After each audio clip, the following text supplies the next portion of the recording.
Il-ħniena tirbaħ fuq il-ħaq. Qal l-Arċisqof ta' Malta Scicluna waqt iċ-ċelebrazzjoni tal-ftuħ tas-sena forensi li tirrappreżenta l-ftuħ tal-qrati għal din is-sena fejn saret quddiesa bħala talba lil mulej għal dawk kollha li jaħdmu f'dan il-qasam sabiex l-aċċa sewwa kif tenna l-Arċisqof ma jaqta' qatt. L-erba' filgħodu fil-Konkatedral ta' San Ġwan fil-Belt Valletta l-Arċisqof ħeġġeġ lill-ġudikatura sabiex ikomplu jkunu it-tarka tal-fqir. Komplu kunu it-tarka tal-fqir kontra l-arroganti, it-tarka taċ-ċittadin kontra l-korruzzjoni, it-tarka tal-innoċenti kontra l-malafama u l-inġustizzja.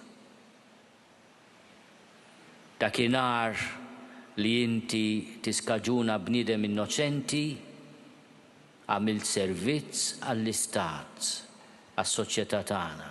L-Arċisqof saħaq fuq l-importanza li jkun hemm żwieġ bejn l-eżiġenza tal-ġustizzja u l-ħniena u din hi x-xewqa tal-Monsinjur Scicluna għall-bidu tas-sena forensi. Il-ġustizzja għandha l-eżiġenza li kulħadd jieħu dak li ħaqqu u l-ġudikatur meta jiġġudika m'għandu qatt iħares lejn l-uċuħ. U biex il-ġudikant jasal għal dan ir-riżultat irid jimxi skont ix-xjenza li dejjem taġġorna lilha nnifisha u dejjem skont il-kuxjenza. L-awgurju tal-Arċisqof dan il-jum kien li l-kuxjenza tal-ġudikatura tkun waħda mistrieħa li twassal għal serħan il-moħħ u paċi tal-qalb. Apparti minn hekk u rremarka kif il-paċi tal-ġudikatura tkun serħan għall-Istat.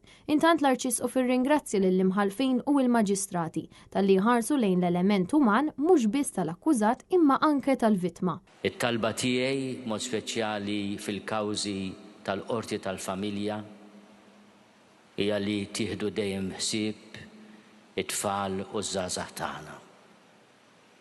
Il-mulej ukoll jagħtikom il-grazzja li qatt ma ssiru strumenti ta' piki avvelenati u ħruxija bejn min kien iħobb ħafna li xulxin u issa sar jobod ħafna li xulxin.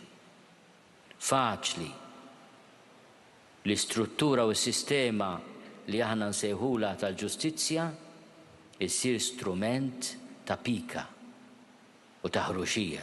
Preżenti għal din iċ-ċelebrazzjoni fil-Konkatedral kien hemm imħalfin, maġistrati u avukati kif ukoll persuni distinti oħrajn fosthom il-kap tal-Partit Nazzjonalista Alex Borg u x-Shadow Minister għall-Ġustizzja Joe Giglio.